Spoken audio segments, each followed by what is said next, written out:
everyone, and welcome back to my channel. Today I have a very exciting one for you. We are in Lisbon, but we're leaving Lisbon for the day to go on an epic road trip. I've actually hired a private driver who's going to take us to Sintra, Palacio de Pena, to Cascais, and another, I think it's Cabo da Roca. I hope I got that right. But it's gonna be a really incredible day. We're gonna see lots of great stuff outside of Lisbon, and I'm gonna bring you along with me. So if that sounds good, let's hit the road. So before I jump into the video, I just wanna caveat how I actually found the driver for this road trip, because I did not cover that in the intro. I used a company called Welcome Pickups, which operates in many cities, I think across Europe. Check if it's further afield than that. They do airport transfers as well as sightseeing rides. And this is not sponsored at all. I was a full paying customer, but in the interest of full disclosure, I've actually met the company's CEO at a conference I was at. I heard all about the company and the types of offerings they have. And I just always kept it in the back of my mind, should I be in a city, I want to do something like this. So the light bulb went on. I went and checked out the website for Lisbon, and as luck would have it, they had a Sintra and Cascais sightseeing ride.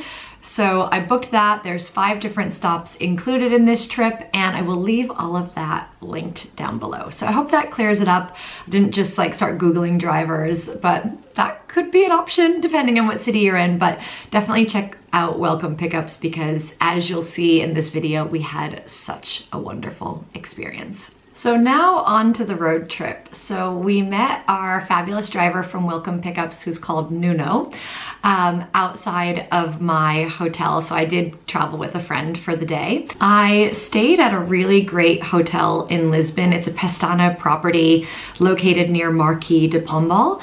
And I did already do a YouTube review on it, so I will leave that link down below if you're looking for a great place to stay in Lisbon. Our first stop of the day was a visit to Sintra, which is where we got out of the car, we stretched our legs a bit and wandered around the city before heading to Palacio de Pena. Now, Sintra is an incredibly charming town. It's nestled way up in the hills, and it's also a UNESCO World Heritage Site.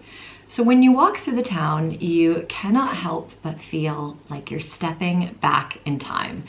And for good reason. Sintra has a rich history dating back to the Moorish times, and you can still see the remnants of their influence in the town's architecture. While this was just a pit stop before Palacio de Pena, if we had more time, I would have enjoyed visiting the Sintra National Palace. So if you do have more time than I did, I think even just a full day trip to Sintra without doing the other stops could be something you do. And the train does go directly to Sintra, so you could maybe stay overnight there and make kind of a full day and evening of it. Next up, it was off, or shall I say up to Palacio de Pena. One of the benefits of having our private driver was that we could have a ride for the first set of very steep hills to get up to the palace. I should note that the tickets to the palace were actually not included in my Welcome Pickups trip. You have to purchase those ticket entries separately. I do think Welcome Pickups has some options to purchase through their site, but I just ended up purchasing them separately. But it is something you do need to factor in your timings for the day. So our driver dropped us off out front of the entrance to the palace, and then we waited for a further shuttle to go all the way up to the palace. And there was one more kind of hairpin turn steep set of hills to climb. And they do have these shuttles that are available for ticket holders, but it's one of those things where everyone just kind of pushes their way in.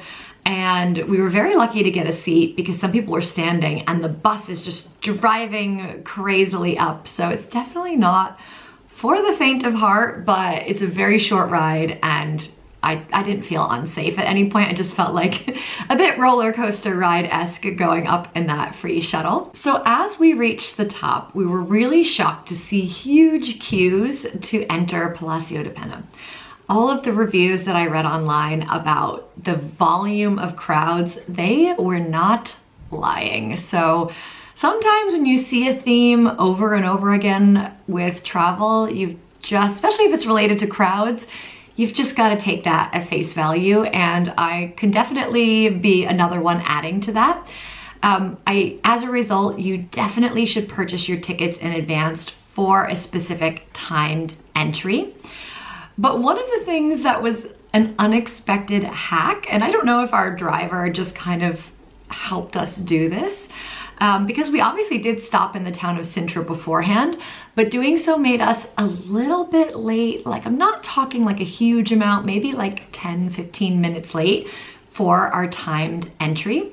And as a result of that, we didn't have to get in the huge queue that snakes down the hillside for our timed entry spot. We just kept walking through kind of the roped off path for our timed entry slot, and there was nobody in there. That's because they had already been let into the palace. So we only at the very end had to queue. So it was kind of an unexpected hack. Because I think if you had gotten there, say you're someone who's like always on time or early for everything, you get there 30 minutes beforehand, you're gonna be sitting in this huge long queue in who knows what heat or weather conditions. Definitely bring some water, by the way, because you can bring bottled water in, by the way, so definitely do that. But yeah, it just was a really wonderful, unexpected hack. So now on to Palacio de Pena. It is such a colorful fairy tale palace in real life.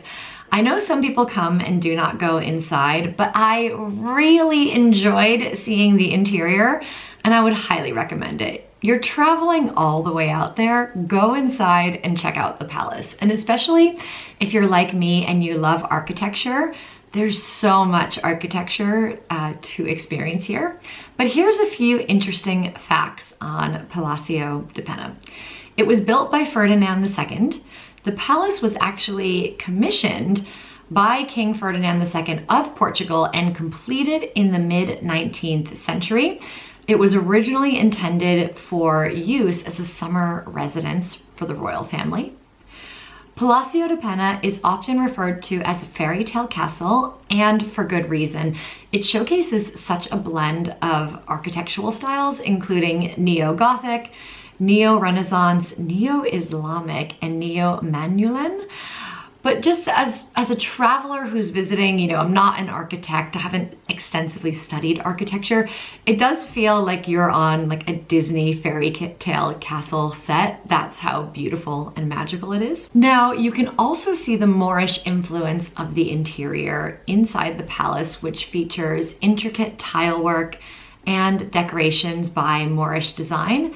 This influence is a nod to Portugal's historical connections with the Moors. It's definitely this romantic and eclectic mix of architectural styles, and it's one of its most distinctive features. I mean, I think I just rattled off 4 different architectural styles that the palace is influenced by, which is a bit impressive, as are the vibrant colors. So the palace is really known for so many vibrant colors, the shades of yellow, red, blue adorning its walls. And these colors are said to represent different phases in Portuguese history. In 1995, Palacio de Pena was given the designation of a UNESCO World Heritage Site. So we already knew that Sintra was a UNESCO World Heritage Site, but the same designation goes to the palace as well, and it's recognized for its cultural and architectural significance. So while you're visiting the palace, definitely also make time to enjoy the stunning views from the palace's terrace. I think there were 2 areas when we were there, one more in the front of the palace and one off the back of the palace, that were really incredible for just seeing the kind of surrounding gardens and forests. And with your ticket, you also can explore the grounds of the palace. Now there's many kind of interesting paths, exotic trees. I think you could really easily spend a day here and exploring the town of Sintra. Sadly, we didn't have time to do that, but if I were ever to go back with someone who hadn't been to the palace, I would definitely just do an entire day in Sintra.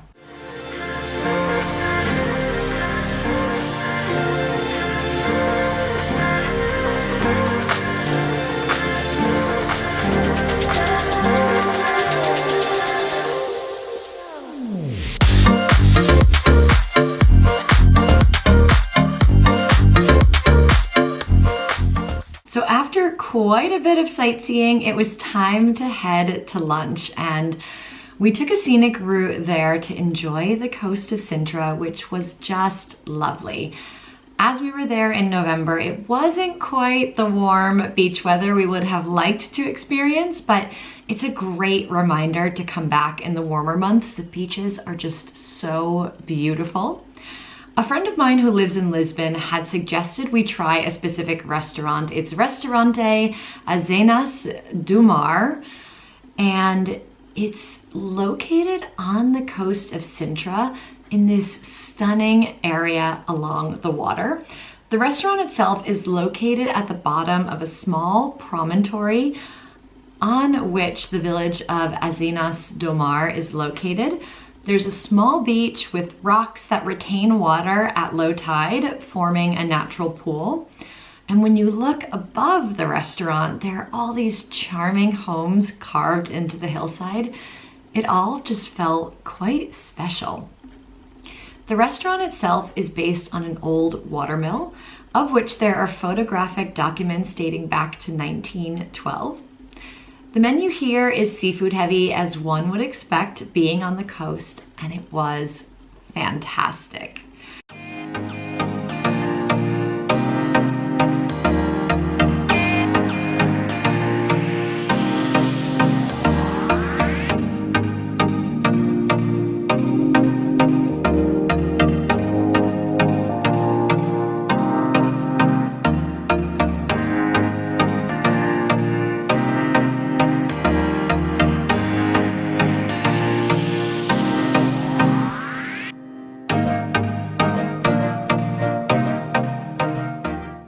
We started with a tuna tartare with avocado, which was excellent.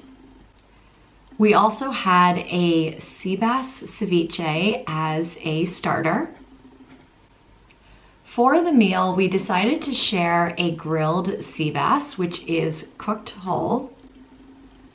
We also had some vegetable sides and French fries, but to be honest, I think we ordered a bit too much, as there was just too much food for me to finish. But I guess that's the great thing about having your own car, because you can take some things home with you. And I was staying in a studio hotel suite, so not so bad. So after lunch, we actually went outside to enjoy the rocky beach and the natural tide pool. The architecture surrounding the restaurant is just stunning. And it's so magical because the way that the afternoon light was reflecting on the tide pool, it almost had a mirror-like quality to it, which made just the pictures so stunning. And it was just, overall, it was just such a treat, both with the quality of the food and the surrounding atmosphere being on the coast, and with the unique architecture of the kind of tide pools and rocky coastline. I would highly recommend a visit if you're doing kind of a day trip, or you're staying outside, like, or if you're staying somewhere along the Sintra coast. So after a long leisurely lunch, we drove to our next stop, Cabo da Roca. Cabo da Roca is the westernmost point of mainland Europe. It's located on the rugged coastline of Portugal's Sintra-Cascais National Park, overlooking the Atlantic Ocean. The name Cabo da Roca translates to Cape of the Rock. Historically, this location was believed to be the edge of the known world in ancient times, making it a significant landmark for explorers and for sailors. Today, you can appreciate Cabo da Roca as home to a picturesque lighthouse, which has actually been guiding ships since its construction in the 19th century. It's located on the Cape and it offers stunning views of the surrounding cliffs and sea. So just a few tips for when visiting. You will see guardrails and signs not to get too close to the cliff's edge. I would say when traveling with little ones, they're not the most secure guardrails in the sense that there's a lot of space to kind of crawl under them, walk under them, which is why you see a lot of people who visit this destination are kind of not following the rules and going under kind of the guardrails.